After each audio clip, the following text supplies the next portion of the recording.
Hey guys, welcome back to the channel and welcome back to a cloudy but warm day in Scotland. So as you can tell by the title and the thumbnail, today's video what we're going to do, we're going to detail this car inside and out.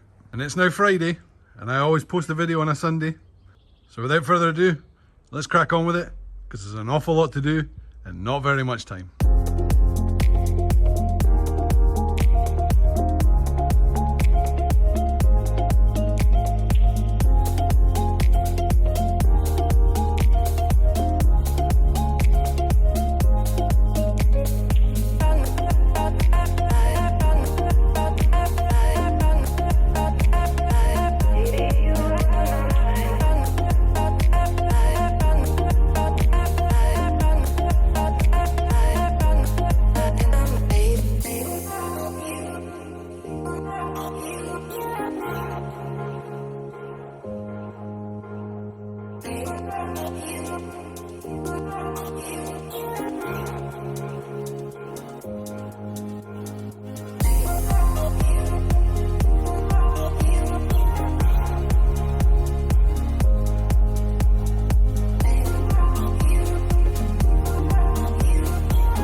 My goodness, this car looks good when it's clean. Anyway, with that, while the car's still wet, let's get it into the garage and let's get this thing clay barred. Right, we don't need to worry about the roof because we've already clay barred that. So let's do a quick montage of clay bar and everything else. And for anybody that's new to the channel, I do have a video on exactly how to clay bar a car. So I'll leave a link to it in the description if you want to check that out. But definitely watch that after this video.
Right, so before we start machine polishing, I want to remove this bit and these bits to make it easier for the machine polisher, but also it's loose anyway.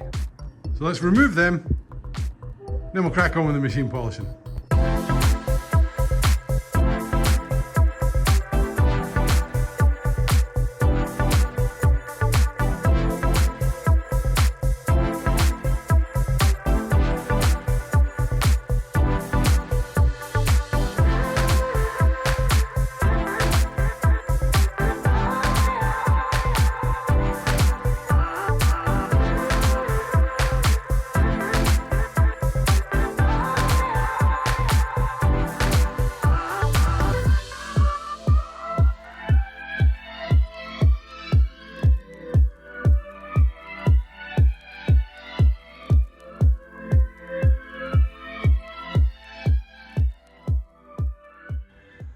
What an absolutely horrible design. All three of them had snapped off. Guess we'll have to tape that back on. Anyway, with that, let's get the bonnet down. Let's get this car finally machine polished.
Right, so that's the machine polishing now finished, and it's looking pretty spectacular. But it's now insanely late at night, so I'll see you guys in the morning. And we're back just like that. So for all you four daft people out there, can somebody explain to me why my key isn't unlocking the car? And don't say dead battery, I've replaced that. If you've got any ideas on what's causing that problem, leave a comment down below, that'd be awesome. So before we get started cleaning the interior, I figured I'd explain something in case you didn't already know it. So as you saw from the machine polishing a minute ago, you saw me using the green pad. But there is a system that I use for every car that I machine polish as to what pad I'm going to use and the polish that I'm going to use with it. So ignoring the fact that the roof's got polishing residue all over it at the moment, basically what I do off camera is I'll take a section of the roof and assess it for how badly scratched the paint actually is. And then depending on how badly scratched it is, will kind of give me the indicator as to what type of pad I'm going to use. And then it's kind of down to the polish that I'm going to use with it. So because the RS was so badly scratched and so badly swirl marked, I knew I was going to need a green pad, and that just comes with having done it for a long time. If you're not sure, always start off on the finer pads first, work your way up to the aggressive ones. Don't start with the aggressive ones, or you may damage the paint more than it's already damaged. So once you made the decision on what pad you're going to use, you then got to figure out what polish you're going to use. Now this is ultra fine polish. That's a finishing polish and nothing more than that. It's same with this. This is a finishing pad. So you're not going to use that for actually cutting and actually removing swirls and scratches. So like I say, once I decided on the pad I was going to use, it was then up to the polish. So I started out with the yellow polish because it's a fine polish. It didn't get a good enough cut for what I was looking for. So then I moved on to the green polish. And again, in the same section of roof, constantly machine polishing it to see what has the best effect. And it cut quite well, but not well enough. So I then stepped up to the blue polish. As you can read on the label, it says coarse. So I used that with the green pad, and that removed all the proper scratches and a lot of the swirls. So what I'm going to do off camera, because I don't want to bore you guys to death, is I'm going to go back at some point this week and I'm going to use this pad, which is a finishing pad, with that polish, and that will remove any of the final scratches that this couldn't remove. And like I say, don't start at the most aggressive because it could go horribly wrong, and it's really difficult trying to fix the damage that you can cause, especially with this pad, because it's like sandpaper. I hope that was helpful for you guys. Like I say, it's one of these things I don't normally explain, but I figured I probably should because it probably helps somebody out that watches my videos. So anyway, with that, let's crack on, get all these carpets hoovered, get all the plastics cleaned and protected, and we'll take it from there.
Well, that looks a lot better than it did before.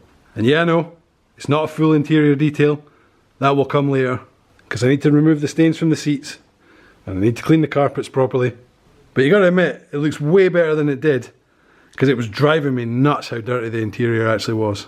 And for those of you wondering, I'm going to do a ceramic coating on this car, but I'm going to do it in a separate video because I've had so many questions about how to ceramic coat a car properly. So anyway, with that, that's going to be the end of this week's episode, guys and girls. Hope you liked it, and if you did enjoy it, could you smash the thumbs up for me? That'd be amazing. If you're new at the channel, click the subscribe button for me, and if you're still watching the video at this point, I'll give you a wee sneak peek just now as to the next rebuild that's coming to the channel this week. And as always, I hope you're keeping well and hope you're keeping safe, and I'll see you in the next one. Peace.